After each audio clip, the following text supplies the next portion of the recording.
So maybe all of that just happened because they don't want what I'm saying to get out. They don't want me posting this type of thing. The powers that be, the devil himself, doesn't want me to post what I was just recording because my recording got messed up. And yeah, so now I'm here. Welcome to the podcast. I have no idea what I'm gonna do, but man, I'm just gonna talk my shit, talk my ish. You know, I'm not gonna swear, but try my best not to be angry because I gave up. I'm giving up anger for Lent, so I have to calm down. But I'm trying to transcend your level of thought here today and talk about the certain situations that are going on in the world. I just wasted half an hour of my time because I just spent time talking about all these things, and the recording got messed up. My phone stopped recording it because iPhone storage is also a scam because they purposefully make things kind of slowly be more and more taken up of the storage so that you have to get a new phone after a certain amount of time so that you can keep giving them money. Of course, right? This is just the smallest example of all of these situations that are happening in this world day after day after day. So, welcome back to the show. I am a nobody, and I'm going to kind of start this whole thing that I've been going through again. You have no idea the type of stuff I was saying, but I am a nobody, and that's a good thing. As much as, it's sad that I don't really have influence, I'd like my values to, because I think I have good values and I have a good message to people, and I'd like that to be spread about more, but I'm a nobody, right? I have 833 subscribers on YouTube, and if I'm lucky, my videos get 10 to 20 views. So factually, objectively, I'm not anyone important. So even if I just spent the last half an hour kind of exposing certain worldly powers, I'm going to try my best to kind of touch upon those topics again as I am now doing this re-recording. Perhaps it is that very much that very thing that the devil doesn't even want these things to be online because they kind of transcend your level of thought. And that's my goal for this episode, to kind of make you think a little bit, to transcend your level of thought. I'm going to do this not from an angry perspective, but from a conscientious, completely emotionless perspective based on the way the world is kind of functioning right now, day after day after day. So, man, I'm just going to kind of quickly recap what I had just wasted a lot of time talking about. The Epstein situation. The Epstein situation and the way that it works. The people that are on the island aren't actually the people that run the world. The people that run the world are the people that hired Epstein to dangle the carrot in front of the elites of the world to kind of get them blackmailed so that they can then go on and enact the policies and laws and cultural changes that the people at the top want. The people at the top are the people that don't have names, that you don't know of, that purposefully keep their names shut because they have complete and utter control, and they're power hungry. They just want to control the entire world. And I really hope it's not the case, but the only way I see it is that the end goal of these people is to have have the world be something like 1984 by George Orwell, which is literally like complete and utter dominance. You're not even allowed to think your own thoughts. Everything is completely and utterly controlled, and if you go against that, you're going to get, taken out and plucked into this kind of torture facility to kind of get you to sell your soul. I hope it's not the case, but from what I'm seeing with the way things are going and the way things are moving, I really do think that that is where the end goal, where these people, the men in black suits that are running the world, want this world to be. So the Epstein Island, as terrible as it was, and it was horrible, it's terrible. They did even worse things that we even realized. But I think it realized, like, I hope that it really kind of brings to light the fact that there is a bigger issue here. It is no longer left versus right, and it never has been. Left versus right has just been a way for the people at the top to get people divided. And all of these divisions want like the people at the top want all these divisions so that we can all be isolated in our own little bubble, so that we're not banding together to kind of start revolutions. They don't want us to wake up to the fact that this dynamic does exist, that there are people running the world in shadow situations. And does that explain why my recording just got messed up? Maybe it does. But being a guy that doesn't have a lot of influence, I can talk about these things because they're kind of afraid of influence, and that's why Andrew Tate gets completely messed up in every way possible. As much as a lot of people don't really agree with him, because they want to take him out because he has a huge level of influence. He is pointing people in the direction of the truth of the way the world works. And I truly believe that. And I think it makes a lot of sense given all of the things that he talks about, all the things that he understands. But I don't fully blame people that don't like Andrew Tate, that hate him, or that hate me for hating him. I don't really blame them because I understand this whole dynamic of people are kind of products of their environments. People have one set of algorithm that pushes liberalistic ideologies and paints Andrew Tate as this terrible person, so that's why they think of him that way, and I understand that, and I have the opposite. So I understand that we have differing opinions, mostly not even because that's what we think, it's because it's been what we've been kind of told to think by our algorithms, by the people we watch online. And that brings me to my next point, which is about online. Andrew Tate himself said that at least 90% of the interaction online is all bots.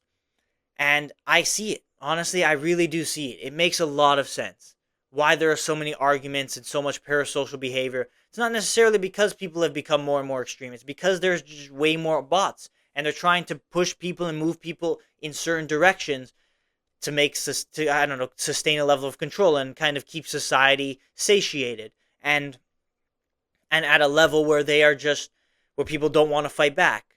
If people are banded together, brothers banded together, will start a revolution against the system, whatever you want to call the system, whether it be the Matrix, the PSYOP, whatever it is. As I'm kind of going about life, I'm thinking more and more and more of how it is actually real and how it makes sense that it is very real. And, well, as a guy that doesn't have many views, I know that I have a personal responsibility to go out there and make a name for myself. But also at the same time, it kind of gives me this platform to talk about these things. Maybe in 5 to 10 years, this video will kind of be brought up somewhere, and then maybe I can laugh about it, or maybe I'm gonna have to testify for it. But I really do think that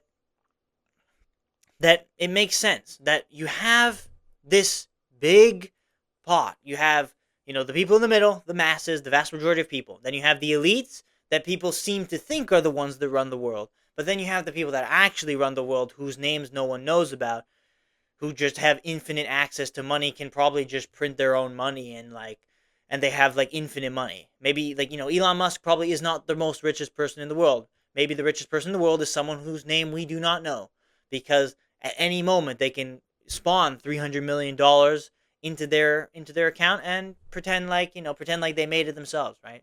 Epstein was a financier, right? He had all this money himself.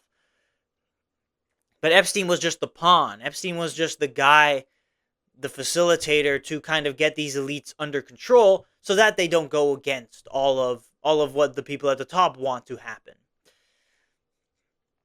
So, man, it sucks, dude, because I am honestly so drained from just kind of yelling at this microphone for the last little bit, because honestly, I said all these things already.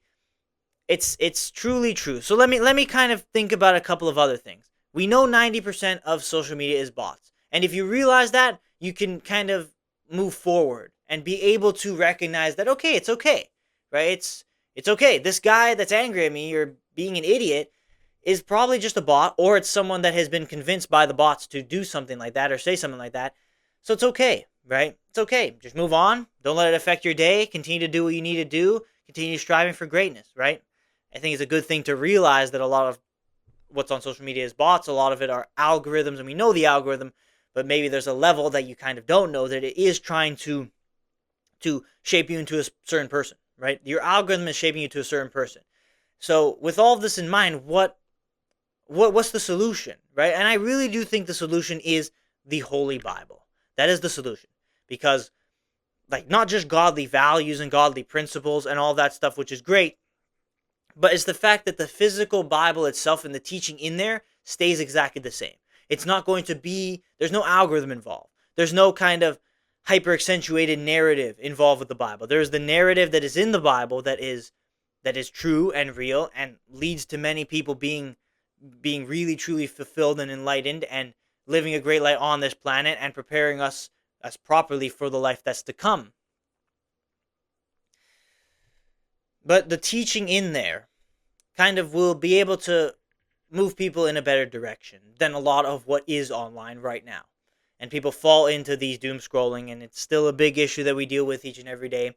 And I think the solution really is the Bible, the physical Bible, the fact that it is something that cannot change, that will not change. And if you have it and you have access to that book, you have a big advantage, that you have access to incredible amounts of wisdom and knowledge and a really kind of established blueprint on how to live a great life without any other noise kind of getting in the way.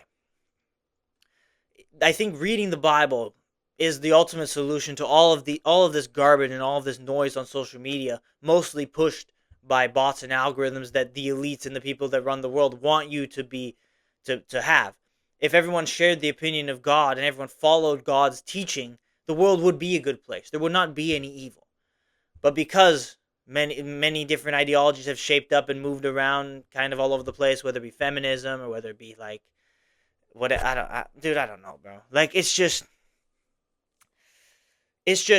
I think with all of the noise, it's easy to get overwhelmed. If you can read the Bible and you actually crack it open and learn the wisdom from the Bible and follow the teaching, that will give you something that you're not so overwhelmed by, and then you can be able to kind of pursue the great things that hopefully you're going out and pursuing. And understanding the whole Epstein situation is it allows you to understand that there is this like kind of bigger dynamic of who really runs the world. Conspiracy theorists are correct. 90% of conspiracy theories are true. And actually, one of the smartest things I've ever seen in an Instagram comment section is this: the fact that flat earthers aren't real, because they are just a media perpetuated thing to make people think that conspiracy theories have no basis or substance, when in reality, like, flat earthers are the poster boy for kind of clown show, let's say, because it's so obvious, right? But the Epstein files prove that actually, like, the people that were called conspiracy theorists were actually right about this situation. So what else are they right about, right? Charlie Kirk comes to mind. Trump's assassination comes to mind. John F. Kennedy, 9/11. All of those things come to mind, as well as, you know, a lot of other issues that have gone on in those decades come to mind. If this is true, what else is true, right? So flat earthers are perhaps not real, and maybe they are real, but in much smaller amounts than are seen online, because they are pushed by the algorithms to make people think that conspiracy theories are just fake and they're just substanceless. They don't have substance to them, and they're just crazy people and they're far right extremists. When in reality, the Epstein files have revealed that actually these people are onto something, right? And even recognizing just that fact, you don't have to go so ultra deep into the construction of the way the world works to understand that these people are onto something. A guy like Andrew Tate is onto something. He knows more than we would even imagine about the way the world works. And, I actually have a kind of call out. I'm going to be calling out the Christian influencers out there. As a guy that doesn't have a lot of views, I can kind of say whatever I want right now. So I'm going to use this moment to call out the Christian influencers that are kind of giving the word of God a bad name, a bad rep. And it's disappointing to see Christian influencers judging others, pointing the finger. I'll give the example of Andrew Tate, because Andrew Tate has this clear resentment towards these quote-unquote righteous Christian people that are so high and mighty, right? Oh, you have multiple wives, you have kids with multiple wives, you're a terrible person, you're blaspheming against God. That's the narrative that's being pushed by these Christian influencers. So of course Andrew Tate feels this resentment and bitterness to them. But in reality, when you judge someone, Jesus Christ himself says, "Judge not and you will not be judged." When you judge someone, you're playing the role of God.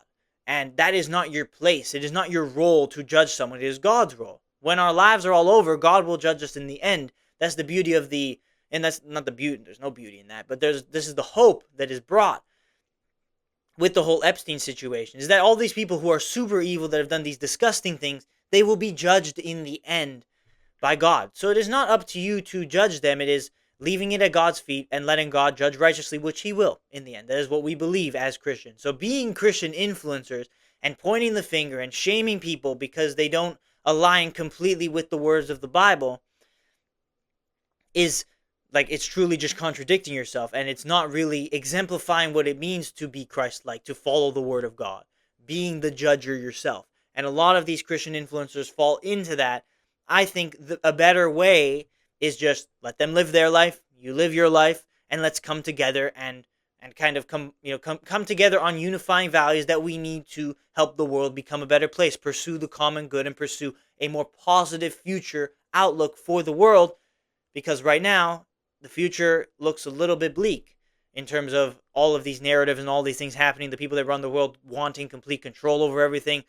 Again, like, you have the immigration crisis, the inflation crisis, again, the media perpetuating things, people being as divided as ever right now, people at the top perpetuating and pushing isolation and social isolation and division among everyone so that people don't bind together and grow stronger together. And I'm sure there are many, many other issues involved that I haven't really touched upon. But as I think the message too, if you're a Christian, is don't judge. Like, Tate's done things in his life, but you've also done things in your life. We're all human. We all make mistakes.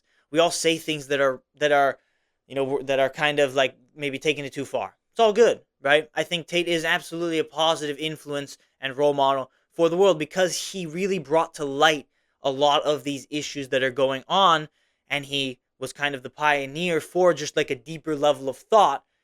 What he likes to do is he likes to do thought experiments. Imagine this, right? Imagine that. And he's very good at saying something without actually saying it. He says something like, I'm not saying that Candace Owens was completely right about Charlie Kirk, but, read between the lines, right? Like, type of thing, right? He does it in a way better way, but he's very good at that, right? He's very good at that.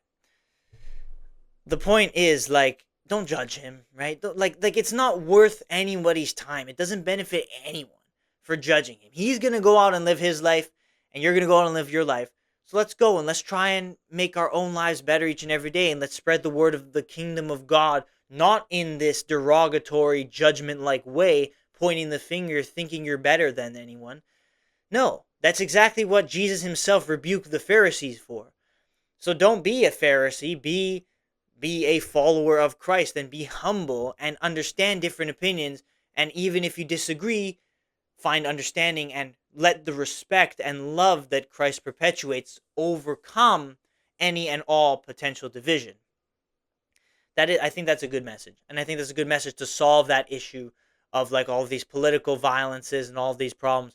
It's hard because it's hard to get the word of God out there because, as I've said before, people that are probably already Christians or already watch a lot of Christian content are the ones that would be stumbling upon this video today. If you had this video show up in your algorithm, it's because it's there for a reason. It's because YouTube probably knows that you're more likely to watch this video, that this video will probably be more influential on you than any like liberalistic kind of crap, because your mind is kind of on a different level. So, welcome. Hey, how's it going? I'd appreciate a support by like subscribing and liking the video. If you kind of are resonating with some of the content I'm talking about so far. Obviously, I'm just getting started with this episode as much as, all the stuff that's happened. So, as I'm trying to explain these concepts, you will have the bots that, publicly rebuke you, and then you have the people that look at the bots and just, they're like sheep and they follow the way, and they rebuke you. So there are some real people that are kind of parasocial and actually bad, but I think that is like less than a percentage point of what is truly out there online specifically. Because the great thing about online is it's like, that none of these people would say most of this stuff to your face. You know, right? And if they would, then they have bigger issues, bigger parasocial and psychological issues that need to be addressed. And it might have been because of online influencing them too much in the wrong direction. But I think just the knowledge that there is a bigger issue here, that it's not just left versus right, man versus woman, black versus white. There is a bigger issue here that we want as individuals to try and continue to do better. Again, that's why Tate pushes the message he pushes, because it is really the counterculture to a culture that's moving towards feminism, inclusivity, progressiveness, right? Immigration, melting pot type of society. I'm not really opposed to this whole melting pot idea. Multiple different cultures coexisting within each other. I'm not totally opposed, but even the more I think about it, it's like the melting pot society is what makes it so that Christian values don't have a big foundation here in fundamentally, foundationally Christian countries, whereas the Muslim values have very, very strong restrictions and strong lines of what's right and what's wrong and what you can do and cannot do in those countries. I'm not saying we should like kill people if they go against God or like they do something that is not Christian like, but I'm saying that we should probably be a little bit stricter and try and get people to assimilate more rather than just allow all these cultures to be there, because it's only going to create even more division. We need to find a level of unity. We need to find a level of common ground so that we can all work together as a group of people to fight against the system, to fight against the people really running the world that want true, complete, and utter control over everything.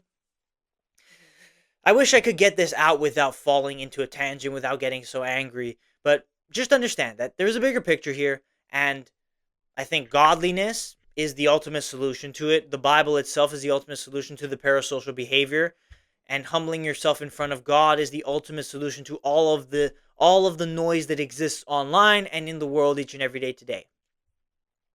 I think it absolutely is. So it very minimum is the start. Once you open that Bible for the first time, you read something like the Sermon on the Mount, and you're just like blown away.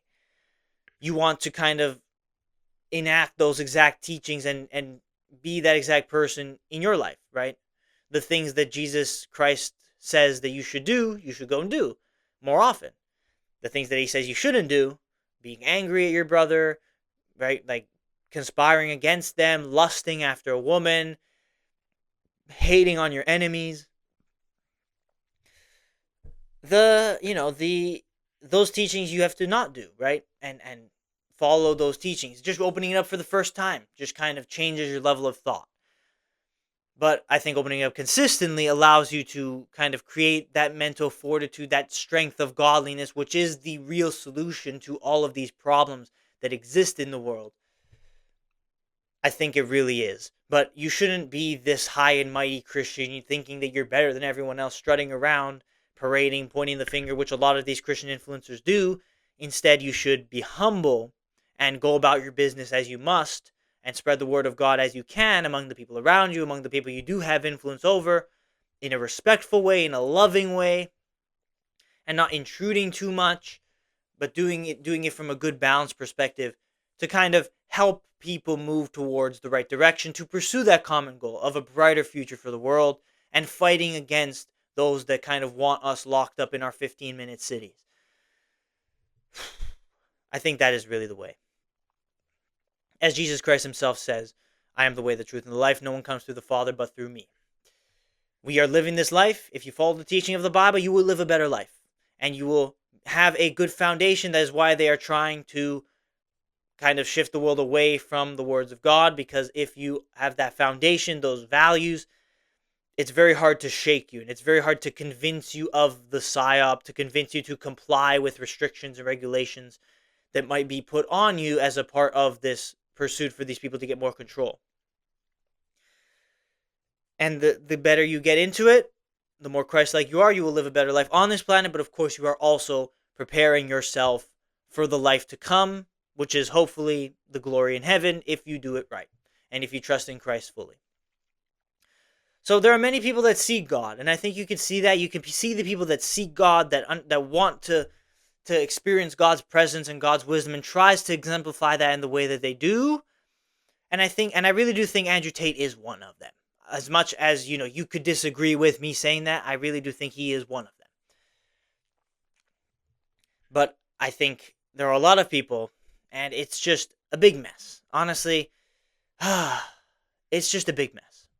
And if instead of focusing on the division, you focus on what you can do to unify the people around you, what you can do to grow stronger together, you will grow stronger together, and you will find that your life does get better every day. So that is the main message on this topic. And as for the Christian influencers, please stop judging people that don't agree with you and focus on pursuing God and seeking God. That's it. That's all I say. So let's kind of shift focus a little bit. The way society has been molded, you have immigrants. I live in Toronto, Canada. It doesn't really feel like I live in Canada because there are all of these, people there, right? I'm not racist. I mean, like saying that might be like the nail in the coffin, but truly, I really do appreciate a lot of my different folks because I truly am of the belief that we are all equal under the eyes of God. But I believe this city doesn't feel like it doesn't. First of all, it definitely doesn't feel like a Christian city. Churches are pretty much empty, right?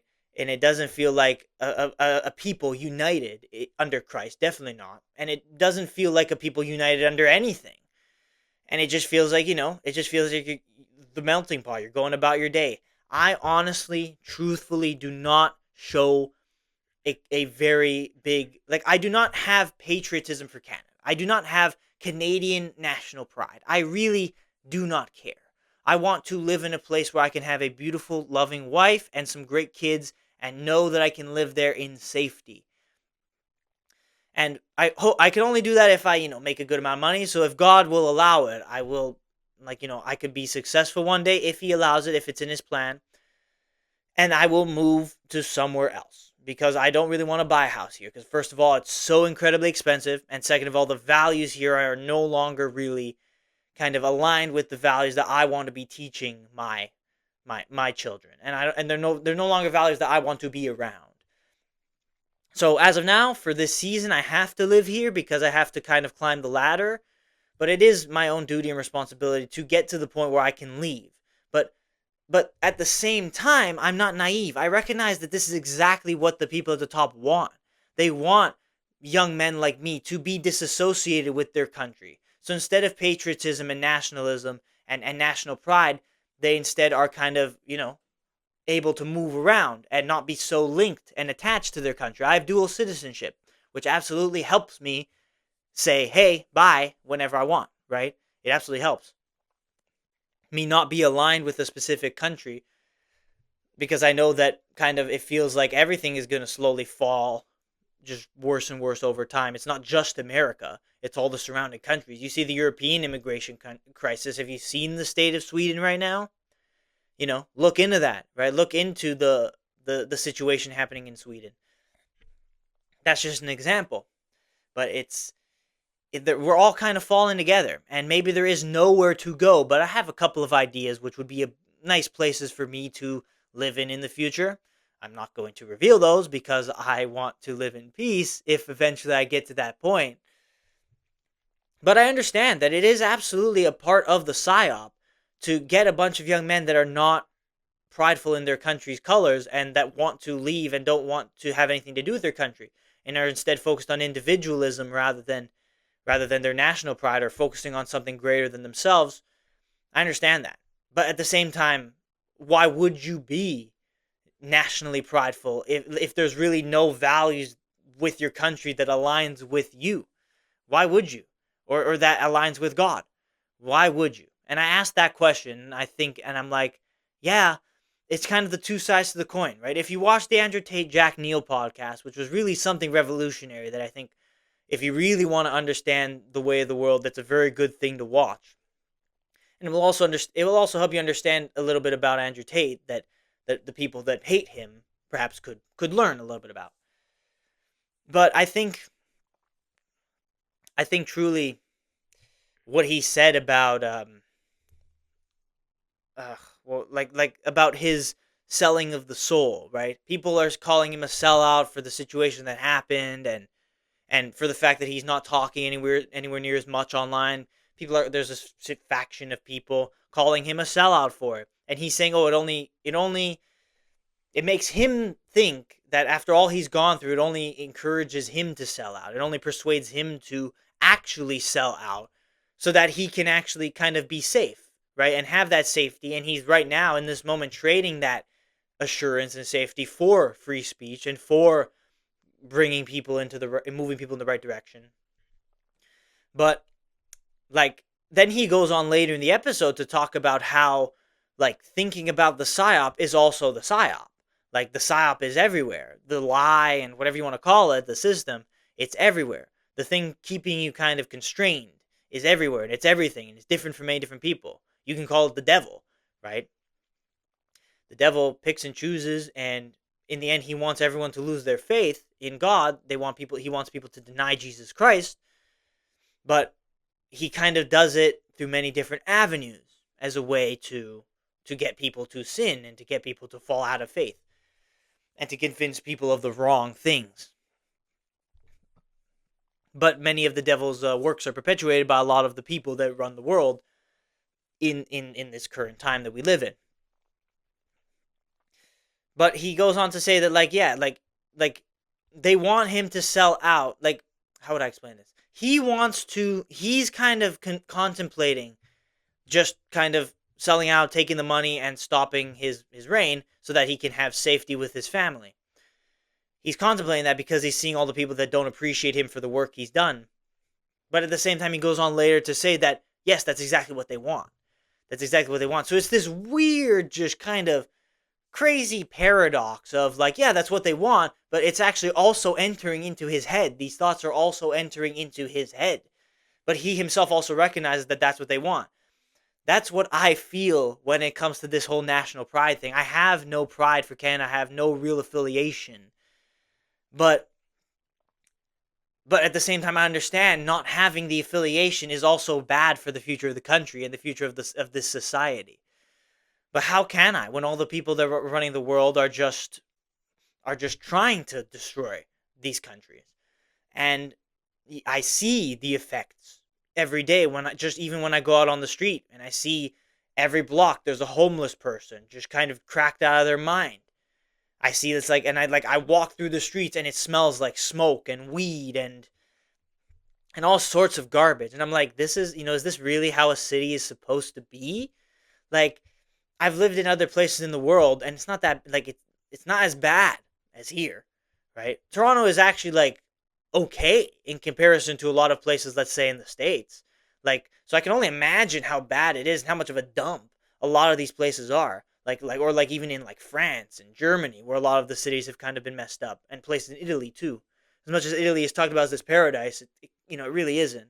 But when you really look into it, it really isn't. Naples is the most unsafe city in the world, not in the world, in Europe, sorry.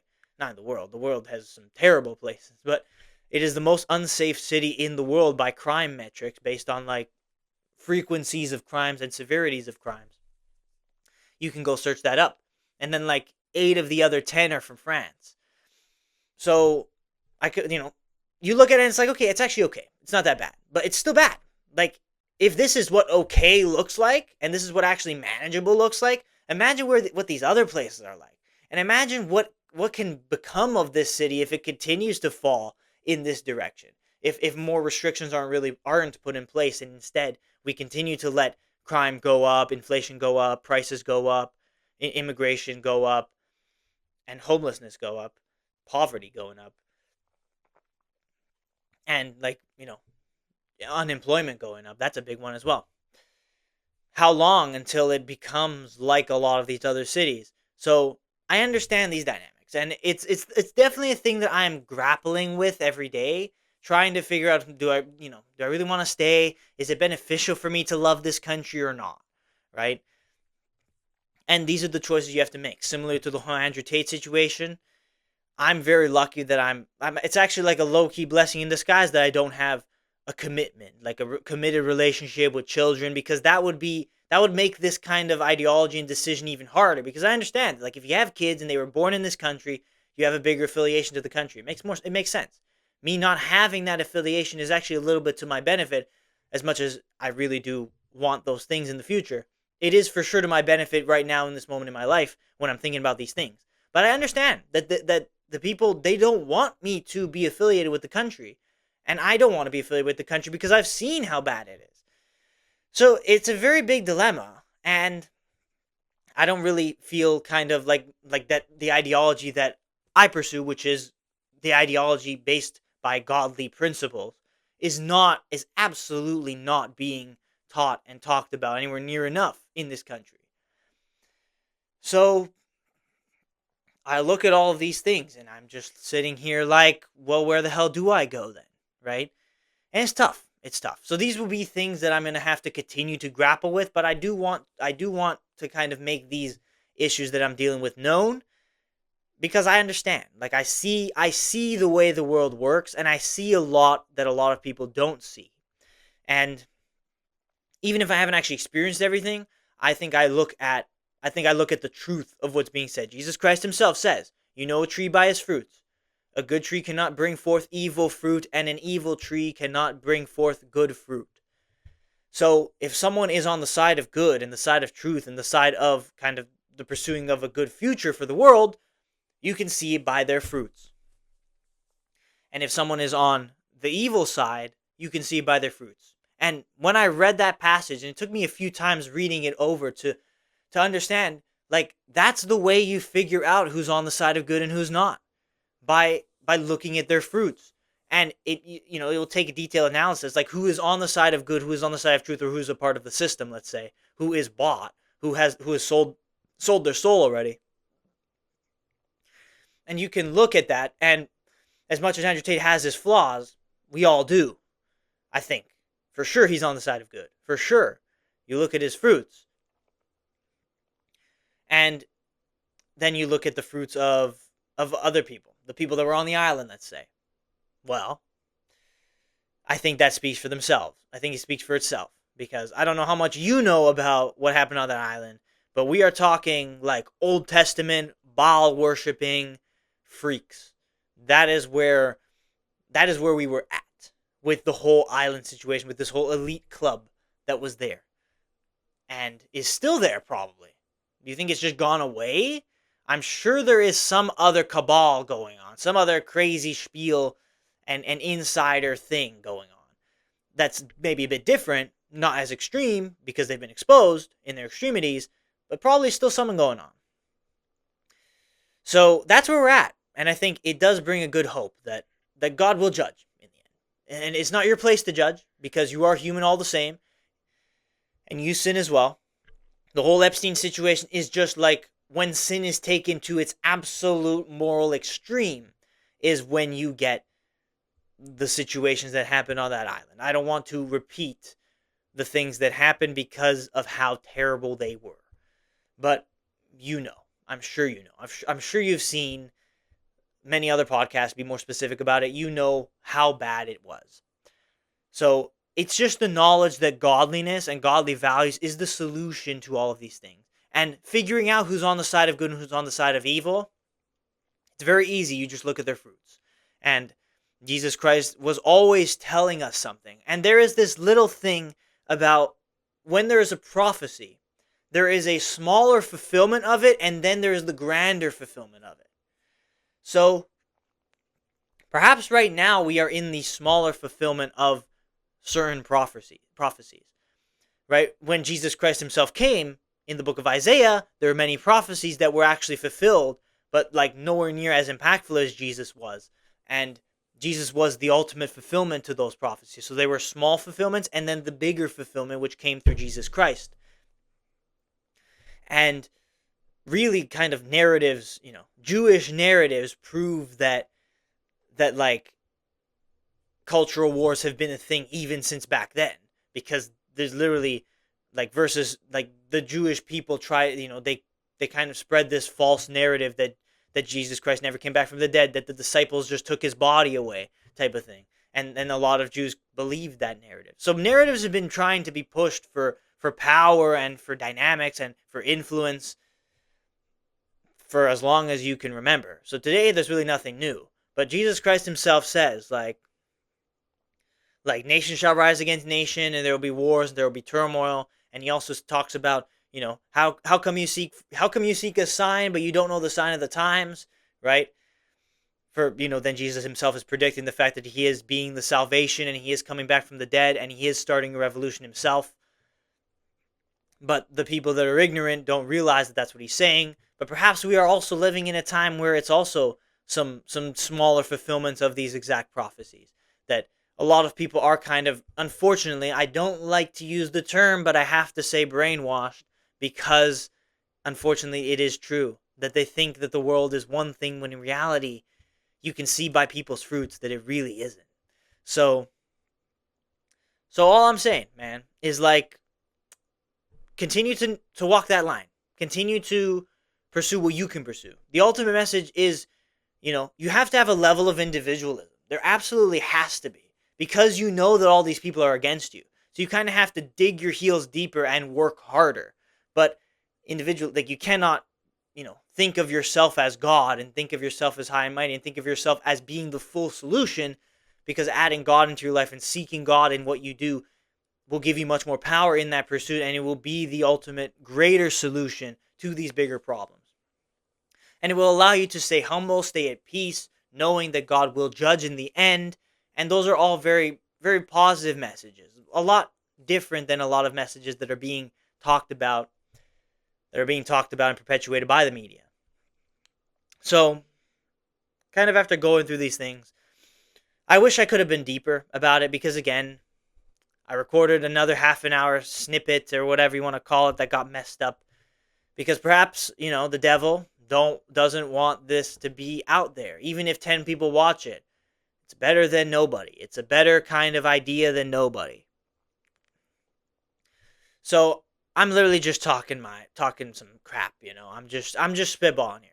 And like, how many of these ideas are truly mine? I don't know, because I said before, I actually don't know. I think I did say it in this recording that I'm not mad at people that really hate me and disagree with me, because I understand that they are products of their environment just as much as I am. They are products of their algorithm, and their opinions are shaped by their algorithms just as much as mine is. So I sit here and I am also like, how many of these opinions are actually mine? How many of these opinions are actually things that I truly believe, or these are just things that I saw and just kind of make sense to me, so I'm just repeating them? It's also a question I have to ponder and analyze and deal with internally, so that I can come out and also, say better things and have more substance to what I say, and give you guys better content, better ways to think, and better, things to think about and things to improve your life with.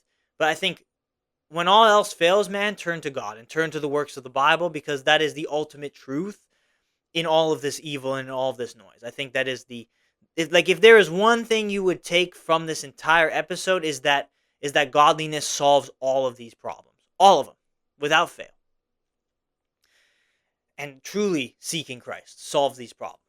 Not just from an individual perspective, but from a worldly, societal perspective as well. I think that if there is one thing for you to take from this entire thing, it is exactly that it is solved by godliness. Man, that was a lot. I mean, it was a lot for me, because I've had to do this recording twice, and again, I didn't really live up to it as much as the first one, but maybe it was a good thing. Maybe I went too far on things. Again, I'm trying not to be so overly extreme, but again, as the world gets more extreme, the works of the Bible and the words of God seem more extreme. And conspiracy theorists seem like they're extreme, but in reality, they're just right. So, with all these happening, like, don't let narratives take you over. Truly be in control of your mind. Truly consume content and reflect and analyze. What do you agree with? What do you disagree with? I think I've kind of shaped myself to being the type of person that can kind of understand different dynamics from a purely logical, not emotion-filled perspective. Whereas even like 6 months ago, I'd struggle, right? With the whole Charlie Kirk situation. That's, it's a whole other kind of can of worms to open up here. What actually happened, and all of Candace Owens' situations and all of that stuff. Similar to Andrew Tate, I think Candace Owens is absolutely on the side of good as well. Because, and also in that same Andrew Tate, Jack Neal podcast, that they were talking about, Andrew Tate is very good at kind of showing people the way, showing people the truth and the direction, without necessarily showing them the direction. Being very cryptic in his messages, so that those that truly are open to understanding will understand, and those that kind of are ignorant will just kind of breeze by it. But the Charlie Kirk situation is probably the saddest of them all, and I'm not going to get so deep into it, because as time passes by, the truth will truly be revealed. And from the first week of it happening to now, there's already been way more truths that have been revealed about Erica Kirk, about Turning Point USA, Say It Quietly, about the fact that perhaps it was, the fact that the conspiracy of it is becoming more and more prevalent only tells me that it seems to be that is actually what happened. And like, it's literally just it's man, like I don't know how to put it, but really it's all just a whole bunch of slop. And it's all like it's just one big soup, basically. That's really what I'll say, is one big soup of all these things that are happening in the world. And to the point where even I, a person that I think I have a level of intellectual understanding of these things, but even I struggle to fully wrap my head around the scope of just how bad it really is.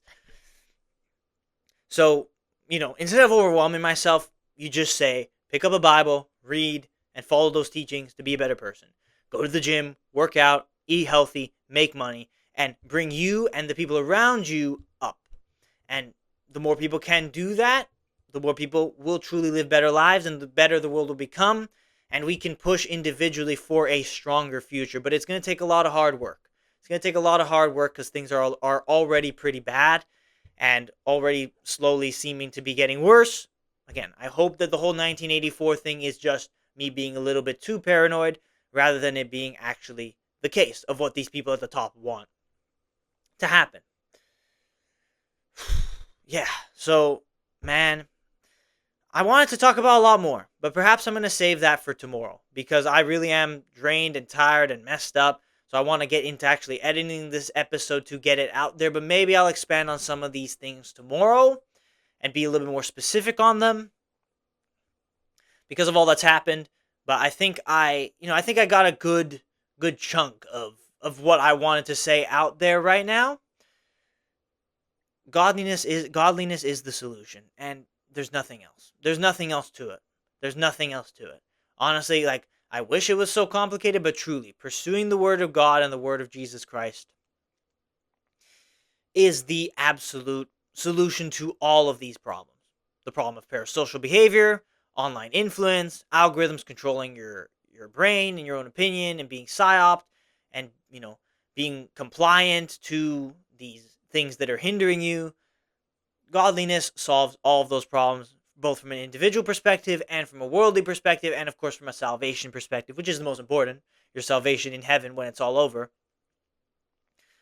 But with all of these that happen, like, I kind of, want to just wrap it up, right?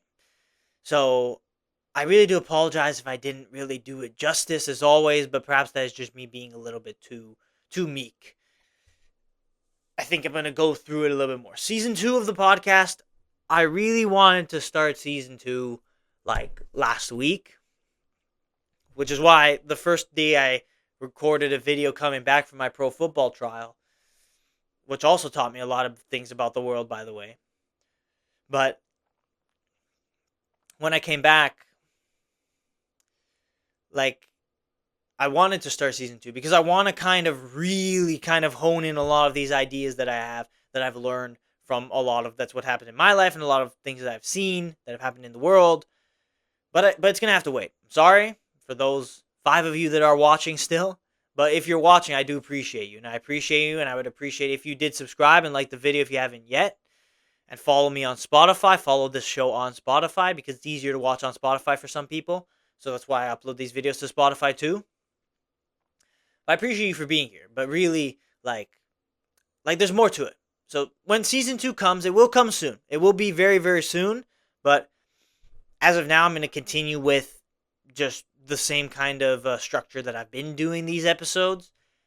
And when Season 2 comes, I'm going to make it as good as possible to have as good content as possible for you to consume, enjoy, think about things in a different light, kind of transcend your level of conscientiousness to improve yourself and in your life in the best way possible, and bring you to Christ, and bring more people and strengthen their faith in God through a lot of these teachings as well. And one more thing I want to talk about, related to the whole algorithm situation, right? The fact that for me, like, for some reason, a prenup has been this thing that has been, that I've been seeing, that I saw online, that me and my friends had a long discussion over, 6 single men talking about whether or not they're going to get a prenup. It's super funny, great content. If it was recorded, it would have been absolutely amazing. It would have been amazing content, but just that idea of it is kind of weird. It's like, why, right? Like, Tate made a very good point that the beauty and sanctity of marriage has been poisoned by a lot of these worldly narratives of it. That the people at the top that are controlling the algorithms, the person that is more likely to get married and have kids and spread their seed and cause, be a part of the revolution, they're trying to push things into their algorithm to not let them get married. And the people that are like the people that are maybe, no, is it the opposite? I don't know. It's a huge dynamic. Certain people have algorithms saying not to get married. Other people have algorithms saying to get married. And either way, it's down to your specific algorithm, your specific personality type that is beneficial to the people running it. That if you would, it would be more beneficial for you to either not or to get married in some situations. So the prenup is similar. I don't know why, but then I think about, like, why am I getting these videos and why does this topic become a thing? Prenup, there's really two sides to the prenup, right? It is the logical perspective and the spiritual perspective. The logical perspective is to say that a prenup is good because no matter how much you trust a woman, you see it nowadays where women betray their partners all the time. So it's just to kind of protect that from happening and having a little bit of cover, right? Of top cover with your assets and your things, so that, you can continue to use your money to spread influence in the way that you must. Especially if you have a lot of it, which is usually when prenups become a thing. When you have a lot of money or you have the potential to make a lot of money. And it's just a protective thing because unfortunately these things happen in the world. As godly a woman as you might find, there might be some sort of an influence that causes her to move in the other direction. It's unfortunate, it's sad, but that is the way of the world, and it happens all the time. You see it all the time.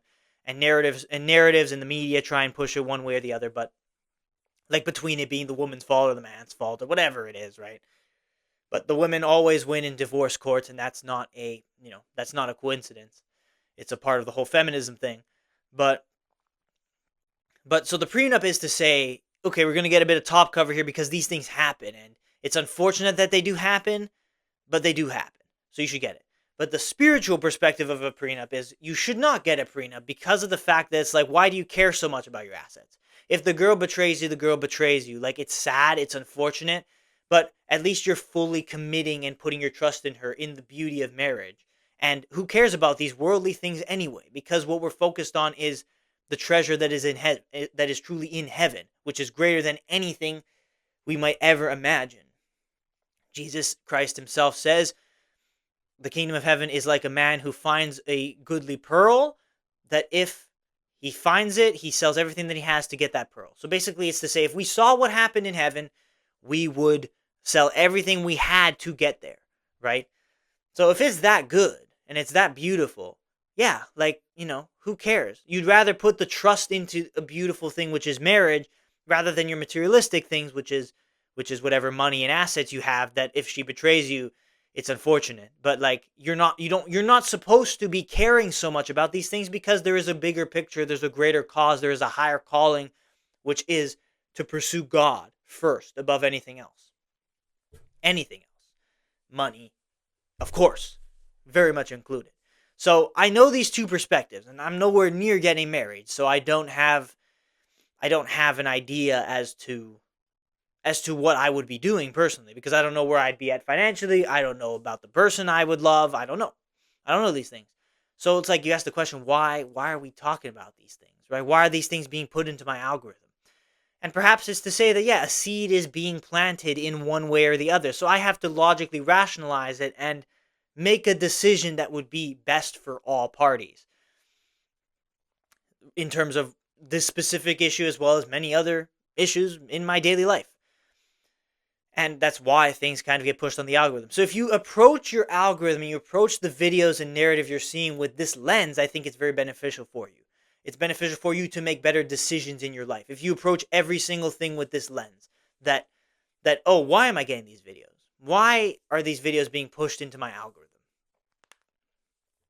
there is a reason. And if you find that reason, then you're able to make a better decision as to whether or not you are going to follow it or not. Usually you're not following it because you know that there is a reason why it's being pushed. So the prenup can be something spiritual, and that's where I kind of look towards it. But I see both sides of the argument now, having gone through those ideas and having watched some of these videos and having gone through the debate with my closest friends. I have an idea. The prenup's a much smaller thing in comparison to, like, oh, whether or not you'll get married, or like the type of career you choose, or whether or not you go to school, whatever. It's all something you kind of have to logically rationalize because you are getting something for a reason. Something is being pushed to you because the people that are pushing the algorithms want you to believe a certain thing. So it's up to you to choose. Is it good for you to believe this thing, or is it not good for you to believe this thing? And that's the decision you have to make. So it's beneficial to look at your algorithm in this way instead of just kind of mindlessly scrolling and just going through your life as a sheep, as a pawn, whatever you want to call it. You can look at it with this bigger lens of the bigger picture that's like, okay, why am I getting these videos? Why is this being pushed to me? Is there a reason?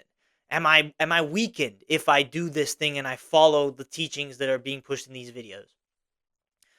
Which again goes back to the initial point of why the Bible is the solution to all these problems, because the Bible never changes. The Bible is not pushing an algorithm. It is the same thing for all people that read it.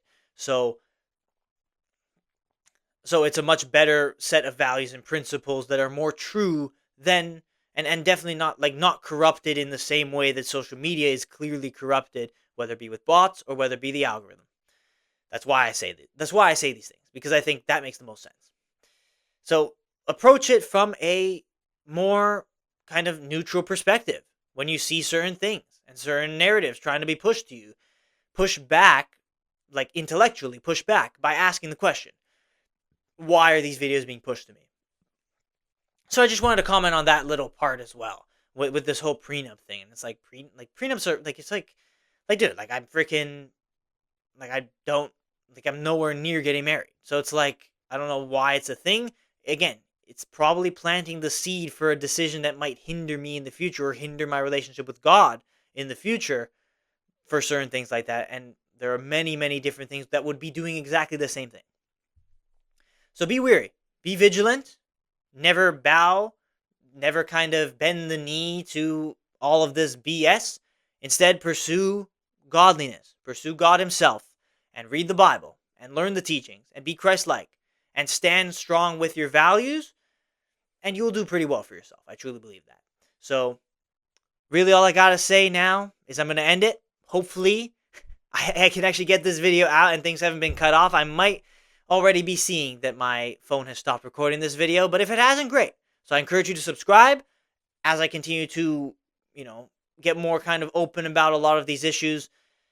I hope you kind of understand some things. You don't have to agree with me. I'm not coming at it from a perspective of, hey, you don't have to agree with me on these things.